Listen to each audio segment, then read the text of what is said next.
अस्सलाम वालेकुम नाजरीन, आप देख रहे हैं INN चैनल। मैं हूं शेख अहमद अली। आज की खास बात में हम देखेंगे कई अहम कौमी और बैनुल अक़वामी खबरें। श्री कृष्ण जन्मभूमि और शाही ईदगाह तनाज़े पर आज मथुरा कोर्ट ने इंतहाई अहम फैसला सादर किया। श्री कृष्ण जन्मभूमि तनाज़े से मुतालिक अर्जी पर समाअत करते हुए मथुरा सिविल जज सीनियर डिवीजन की अदालत ने शाही ईदगाह के सर्वे का हुक्म दिया, जो हिंदू फरीक के लिए एक बड़ी कामयाबी तस्वुर किया जा रहा है। हिंदू फरीक की अपील पर सिविल जज सीनियर डिवीजन की अदालत ने यह फैसला सुनाया। मौसूला इत्तलात के मुताबिक श्री कृष्ण जन्मभूमि शाही ईदगाह तनाज़े को लेकर हिंदू फरीक की तरफ से दाखिल अर्जी पर समाअत के बाद अपने फैसले में मथुरा कोर्ट ने सर्वे के लिए एक खास मुद्दत का तयन किया। सिविल जज सीनियर डिवीजन ने अपने हुक्म में कहा कि सर्वे की रिपोर्ट 20 जनवरी तक अदालत के हवाले करनी होगी।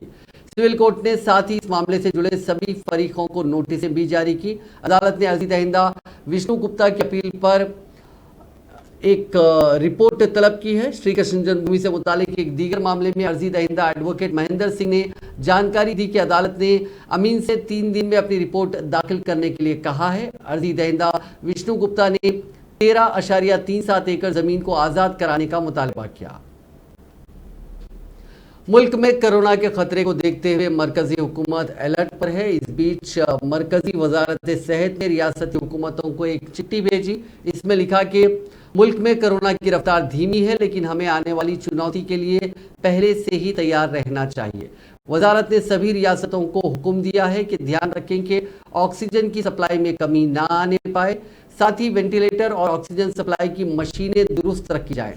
इससे पहले मरकजी वजीर सेहत डॉक्टर मनसुख मांडविया ने कहा था कि चीन, जापान, साउथ कोरिया, हांगकांग और थाईलैंड से आने वाले मुसाफिरीन के लिए RT-PCR टेस्ट जरूरी होगा। अगर इन मुल्कों के किसी भी मुसाफिर में कोविड-19 के अलामत पाए जाते हैं या टेस्ट पॉजिटिव पाया जाता है तो इन लोगों को क्वारंटाइन किया जाएगा।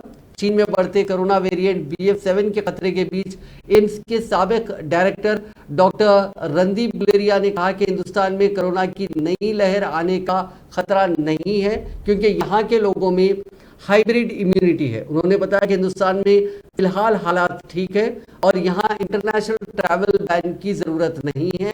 उन्होंने कहा कि पिछले तजुर्बे बताते हैं कि इन्फेक्शन के फैलाव को रोकने में फ्लाइट्स को बैन किया जाना कारगर नहीं है। हाइब्रिड इम्यूनिटी किसी शख्स के एक अंदर की सलाहियत होती है, जो इम्यूनिटी होती है उसके ज़रिए वो उस असर को न्यूट्रल कर सकता है। डॉक्टर गुलेरिया के मुताबिक कोरोना के संगीन मामले सामने आने और अस्पताल में लोगों को भर्ती किए जाने का इम्कान बहुत कम है, क्योंकि हिंदुस्तान के लोगों में नेचुरल इन्फेक्शन और वैक्सीनेशन कवरेज अच्छा होने की वजह से हाइब्रिड इम्यूनिटी है।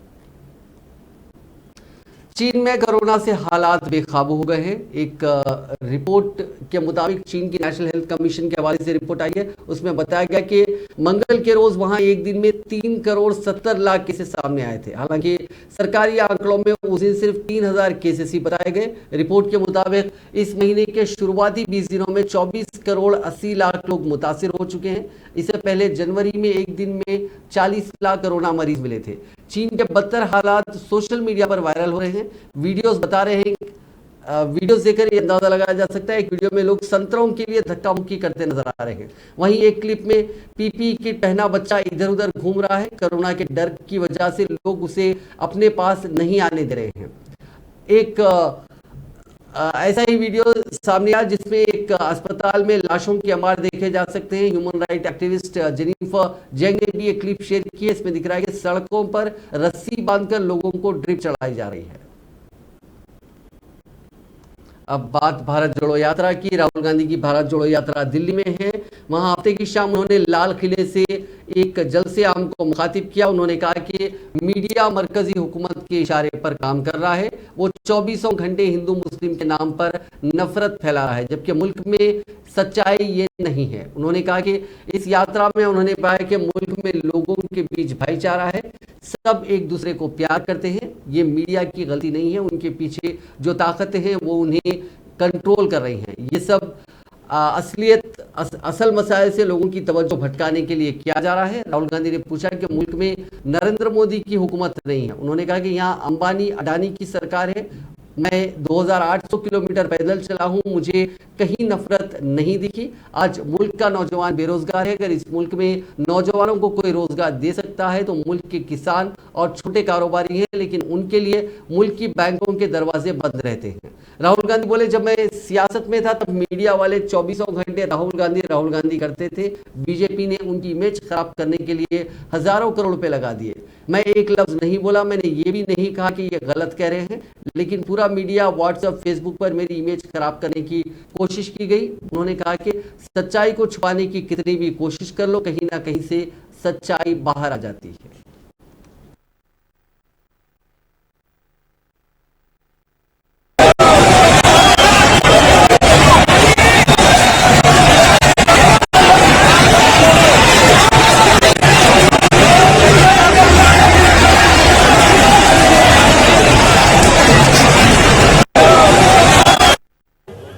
अगर कोई भी कितनी भी मुश्किल हमारे सामने आएंगे, हम आगे बढ़ते रहेंगे।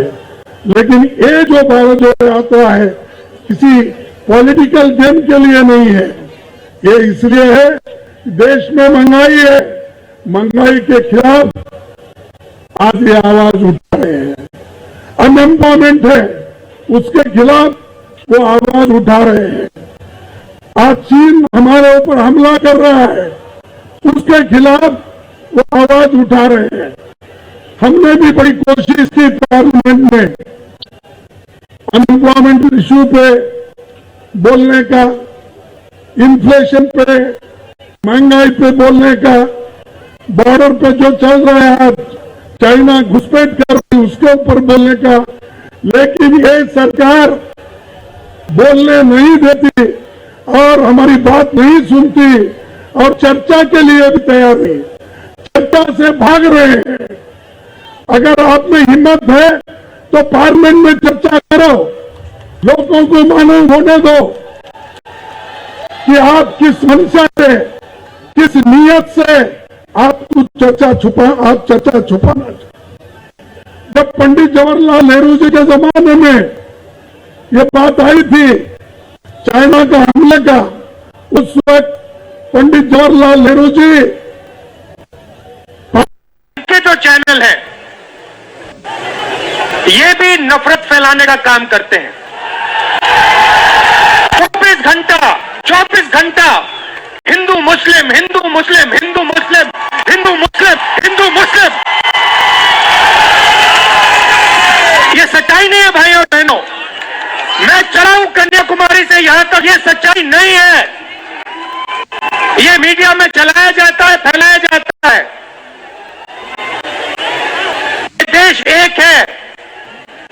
इस सड़कों पे लाखों लोगों से मिला हूं, सारे के सारे एक दूसरे से मोहब्बत करते हैं, प्यार करते हैं, गले लगते हैं।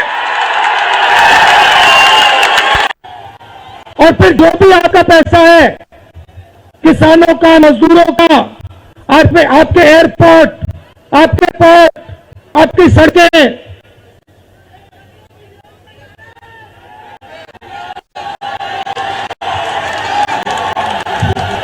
सीधा किसके जेब में? इनके मालिक के जेब में। इनको कौन चलाते हैं? नाम बताओ।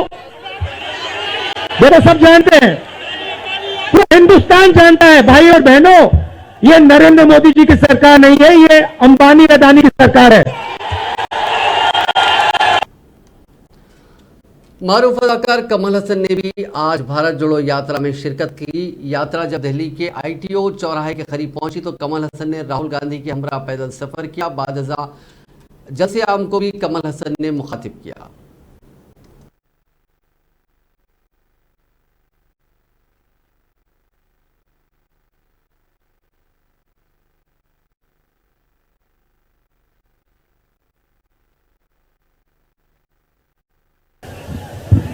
Before coming here, many people advised me, because I'm a political party leader, and they said, don't go to Delhi, it'll affect your political career. My political career started because of the country, not because of myself. And now I'm here I stood before the mirror and looked at myself and asked myself a question. This is a time when the country needs you. So I heard a voice from within. कमल, भारत तोड़ने की मदद मत करो, जोड़ने की मदद करो. Kamal is my name.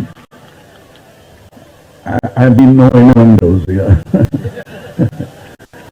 So I come here in a time when the country needs me.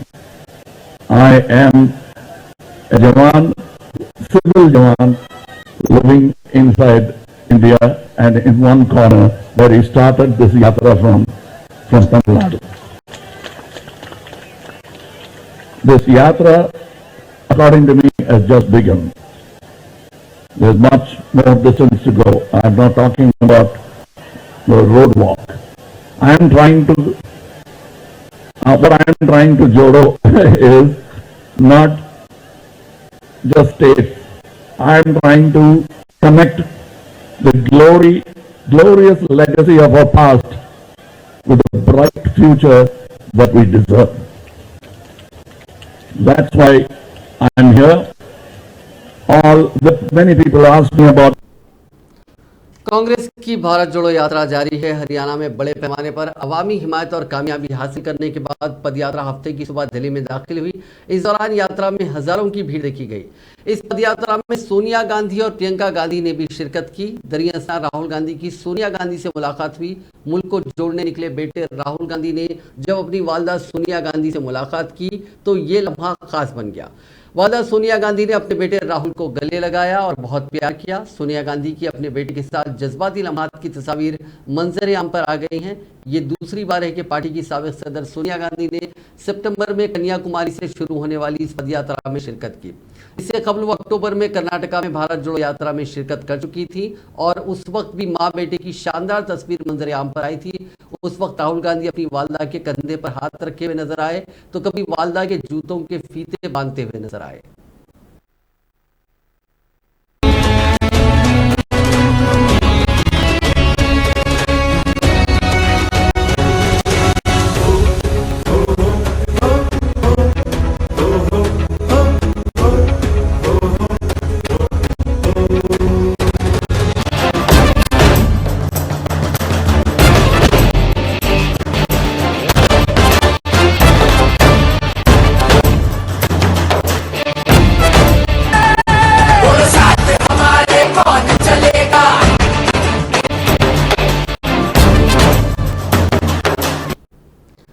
Congress की भारत जोड़ो यात्रा इस वक्त दिल्ली में है। यात्रा आश्रम से दोबारा शुरू हुई और निजामुद्दीन तक पहुंची, जहां राहुल गांधी ने दरगाह हजरत निजामुद्दीन औलिया रहमतुल्लाह अलैह पर हाजिरी दी।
कांग्रेस के तर्जुमान पवन खेड़ा ने इल्जाम लगाया कि भारत जोड़ो यात्रा को रोकने के लिए बीजेपी के जरिए कई कोशिशें की जा रही हैं। उन्होंने उन कोशिशों को तनकीद का निशाना बनाया। उन्होंने कहा कि राहुल गांधी की भारत जोड़ो यात्रा से बीजेपी और आरएसएस खौफजदा है। उन्होंने कहा कि मरकजी वजीर सेहत मनसुख मांडविया का राहुल गांधी को लिखा गया खत उसकी मिसाल है।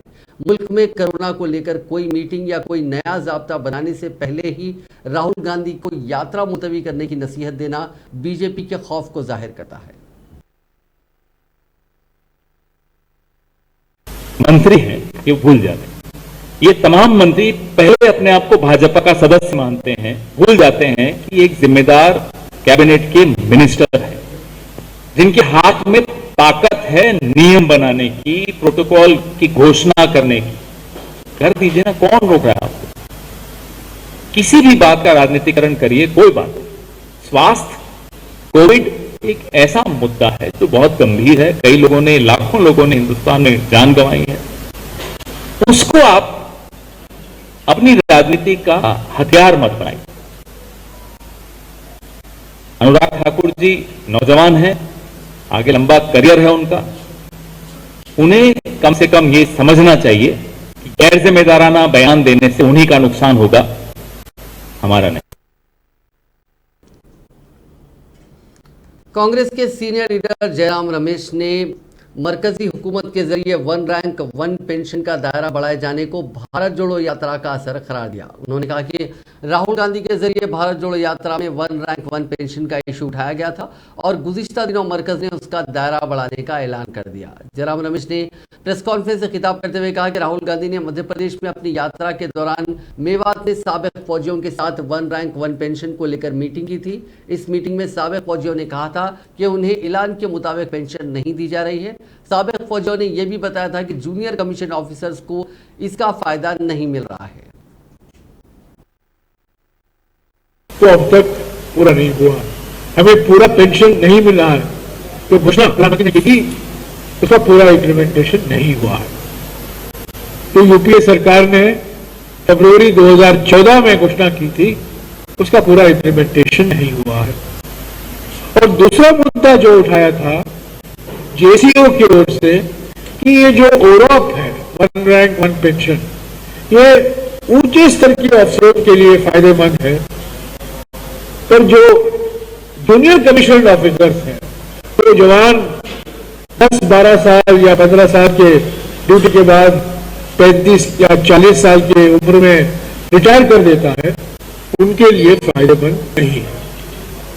राहुल जी ने करीब 1 घंटा इन पूर्व सैनिकों से बात की, हमने उसका प्रचार भी किया और मुझे खुशी है कि 2 दिन बाद यूनियन कैबिनेट की बैठक होती है और निर्णय लिया जाता है कि तुरंत ये एक सर्विसमैन के पेंशन के अरियर पूरा कर देंगे। मार्च 2023 तक विचार का समय नहीं, कल एक्शन ले लिया गया और ये भारत जोड़ो यात्रा का सीधा असर है। अगर ये बैठक नहीं होती पूर्व सैनिकों के साथ, अगर हमने प्रचार नहीं किया होता इस बैठक के बारे में और जो मुद्दे एक्स सर्विसमैन की ओर से रखे गए थे राहुल जी के सामने, मैं समझता हूं वो जो एफिडेविट फाइल हुआ था उसी के आधार पर यह मुद्दा दर्ज था। आज सभी अखबारों में ये खबर छपी है, तो मैंने सोचा कि मैं आपके इसके बारे में कुछ बैकग्राउंड दूं, कुछ पृष्ठभूमि दूं कि 2 दिन के अंदर भारत जिस दिन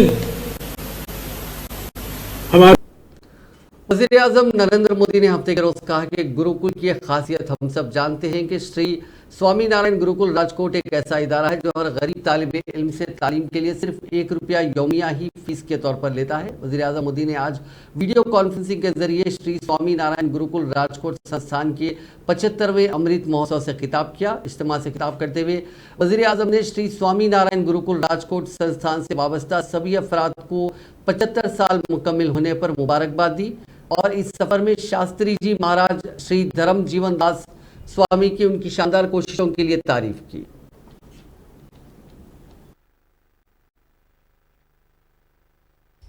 मुझे खुशी है कि स्वामीनारायण गुरुकुल इस पुरातन परंपरा को आधुनिक भारत को आगे बढ़ाने के लिए कन्या गुरुकुल की शुरुआत कर रहा है। 75 वर्ष के अमृत महोत्सव में, आजादी के अमृत काल में इस संस्थान की शानदार उपलब्धि होगी और देश के लिए महत्वपूर्ण योगदान भी होगा। साथियों, आप सभी बेहतर तरीके से जानते हैं कि भारत के उज्जवल भविष्य में हमारी आज की शिक्षा व्यवस्था और शिक्षण संस्थानों की कितनी बड़ी भूमिका है। इसलिए आजादी के इस अमृत काल में देश एजुकेशन, इंफ्रास्ट्रक्चर हो या एजुकेशन पॉलिसी, हम हर स्तर पर अधिक गति से, अधिक विस्तार से काम में जुटे रहते हैं। वीडियोकॉन खर्च मामले में गिरफ्तार आईसीआईसीआई बैंक की साबिक चीफ एग्जीक्यूटिव ऑफिसर और मैनेजिंग डायरेक्टर चंदा कोचर के साथ साथ दीपक कोचर को भी आज सीबीआई की स्पेशल कोर्ट में पेश किया गया। अदालत ने दोनों को ही 3 दिनों के लिए सीबीआई रिमांड में भेजने का फैसला किया, यानी चंदा कोचर और दीपक कोचर 26 दिसंबर तक सीबीआई के हवाले कर दिए गए हैं। दरअसल अदालत में समाअत के दौरान सीबीआई के वकील ने कहा कि हमने चंदा कोचर और दीपक कोचर को नोटिस भेजा था, इसके बावजूद भी वो जांच में ताउन नहीं कर रहे हैं। सीबीआई ने अदालत से दोनों मुलजिमीन के लिए पुलिस हिरासत की मांग की थी। काबिले जिक्र है कि एक दिन कबल ही चंदा कोचर और उनके शौहर दीपक कोचर को दिल्ली से मुंबई लाया गया था। हिंदू तंजीम के लीडर पुनीत केरेहल्ली को आज प्रो कन्नडा ऑर्गेनाइजेशन के लीडर शिव कुमार और उनके साथियों ने उनके साथ मारपीट की। उन पर इल्जाम है कि पुनीत राजकुमार जो कि एक्टर हैं, जिनका इंतकाल हो चुका है, उनको लेकर पुनीत ने कुछ मुतनाज़िया रिमार्क किए थे। इन लोगों ने पुनीत को घेर लिया और इनसे मुतालबा किया कि वो अपने अल्फाज वापस लें और माफ़ी मांगे। पुनीत के इनकार पर उनकी पिटाई की गई।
तमिलनाडु के थेनी जिले में कमोली पहाड़ी दुर्रे के करीब जुमे की देर रात एक कार तकरीबन 40 फीट गहरी खाई में गिर गई, जिससे 8 तीर्थ यात्रियों की मौत हो गई और 2 दीगर जख्मी हो गए। पुलिस ने आज बताया कि हादसे में 8 अफराद की मौके पर ही मौत हो गई, जबकि 2 अफराद शदीद जख्मी हो गए, जिनमें एक 9 साला बच्चा भी शामिल है।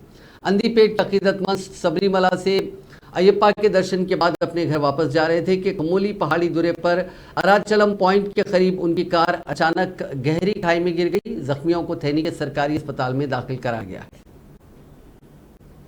जनूबी अफ्रीका के शहर बॉक्सबर्ग में हफ्ते को ईंधन के टैंकर में धमाके से कम 10 अफराद हलाक और मुतादिद जख्मी हो गए। बॉक्सबर्ग में काम करने वाली एम्बुलेंस सर्विस अमरजी मेड ने कहा कि LPG ले जाने वाले एक टैंकर में तसादुम के बाद आग लग गई और टैंकर में जबरदस्त धमाका हुआ। इस हादसे में 10 लोगों की जाए वाक़े पर ही मौत हो गई, जबकि कई लोग झुलस गए, जिन्हें अस्पताल में दाखिल कराया गया है।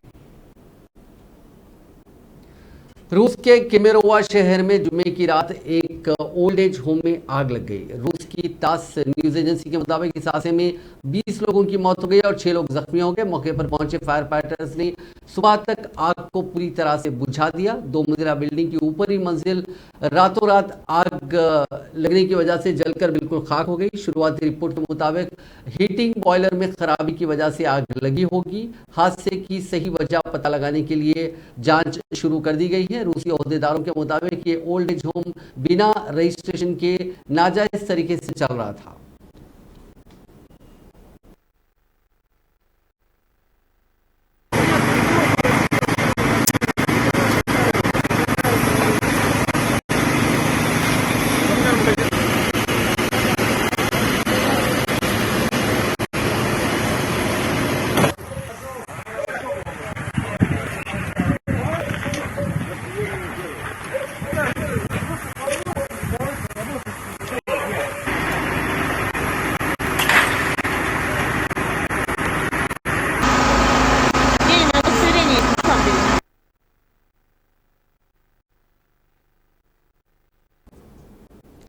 अमेरिका में आए बर्फीले तूफान ने मुल्क को घुटनों के बल ला दिया है। वहां लगभग 20 करोड़ लोग साइक्लोन बॉम्ब की चपेट में हैं और 12 लोगों की जान जा चुकी है। ठंड इतनी भयानक है कि खौलता हुआ पानी चंद सेकंड में बर्फ में बदल रहा है। अमेरिका से लेकर कनाडा के क्यूबेक तक ये साइक्लोन 3200 किलोमीटर के इलाके में अपना तांडव मचा रहा है। इससे 15 लाख लोगों के घरों की बिजली गुल हो गई है। अमेरिकी शहर मोंटाना में तो टेम्परेचर गिरकर -45 डिग्री सेल्सियस तक पहुंच गया है। अमेरिका की 60% आबादी इस बर्फीले तूफान की चपेट में है, जिसके चलते जुमे को 5200 उड़ानें रद्द की जा चुकी हैं। मामले की संगीनी को देखते हुए सदर जो बाइडेन ने लोगों को मुहतात रहने के लिए कहा है। ओहदेदारों से बात करते हुए उन्होंने कहा कि ये बचपन का कोई बर्फीला दिन नहीं बल्कि एक संगीन खतरा है।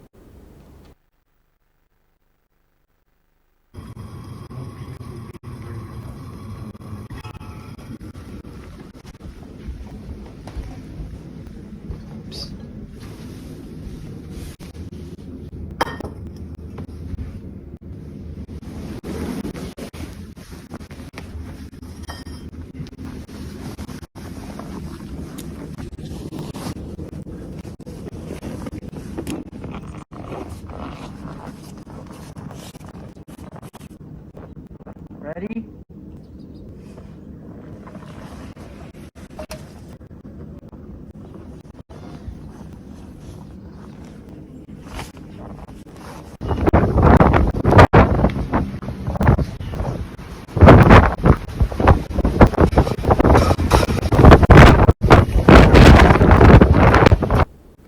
ब्रिटेन के किंग चार्ल्स ने अपने भाई और राजकुमार प्रिंस एंड्रयू को शाही खानदान की जिम्मेदारियों से बेदखल कर दिया। सेक्स स्कैंडल में फंसने के बाद किंग चार्ल्स की तरफ से किए गए इस फैसले के बाद उनको बकिंघम महल से निकाल दिया जाएगा। वो कभी शाही खानदान के किसी ओहदे पर नहीं रह पाएंगे। रिपोर्ट्स के मुताबिक प्रिंस एंड्रयू को बकिंघम पैलेस में किसी भी कीमत पर दोबारा नहीं घुसने दिया जाएगा। वो अब शाही खानदान का हिस्सा नहीं बल्कि एक आम इंसान होंगे। इस महीने किंग चार्ल्स ने प्रिंस एंड्रयू से उनकी सिक्योरिटी भी छीन ली थी। रूस का इंतजामिया यूक्रेन में किए गए अपने वॉर क्राइम्स यानी जंगी जराइम को छुपाने के लिए बुलडोजर का इस्तेमाल कर रहा है। यूक्रेन ने इल्जाम लगाया कि मार्च में मारियोपोल थिएटर पर हवाई हमला करके रूस ने 600 लोगों की जान ली थी। अब उसकी जांच से बचने के लिए उसे बुलडोजर से पूरी तरह डिमोलिश किया जा रहा है ताकि उसका कोई सबूत ना बच सके। कई रूसी और यूक्रेनी वेबसाइट ने मारियोपोल थिएटर तोड़े जाने के वीडियो रिलीज किए हैं। इसमें भारी भरकम मशीनों के साथ वहां का रूसी इंतजामिया थिएटर को तोड़ता हुआ दिखा जा सकता है। यूक्रेन के कल्चर मिनिस्टर अलेक्जेंडर कचेंको ने फेसबुक पर इसकी तस्दीक की है। उन्होंने बुलडोजर चलाते हुए फोटो शेयर की और लिखा कि मारियोपोल थिएटर पूरी तरह खत्म हो चुका है।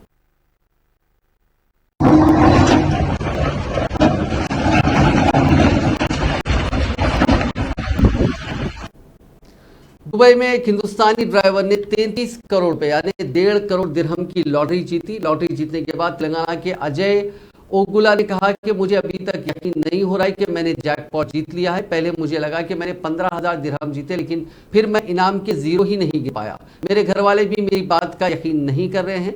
अजय तेलंगाना के गांव से 4 साल पहले दुबई आया था। फिलहाल वो एक ज्वेलरी कंपनी में ड्राइवर है और हर महीना 3,200 दिरहम यानी करीब 72,000 रुपए कमाते हैं। लॉटरी जीतने के बाद अजय इस पैसे से अपना घर बनाने की स्कीम बना रहे हैं। वो खुद की कंस्ट्रक्शन कंपनी शुरू करने के बारे में भी सोच रहे हैं। अपने ख्वाबों को पूरा करने के अलावा वो ज़रूरतमंद लोगों की मदद भी करना चाहते हैं। वो कहते हैं कि मैं अपने गाँव और आसपास के इलाकों में ज़रूरतमंद लोगों की मदद करूँगा।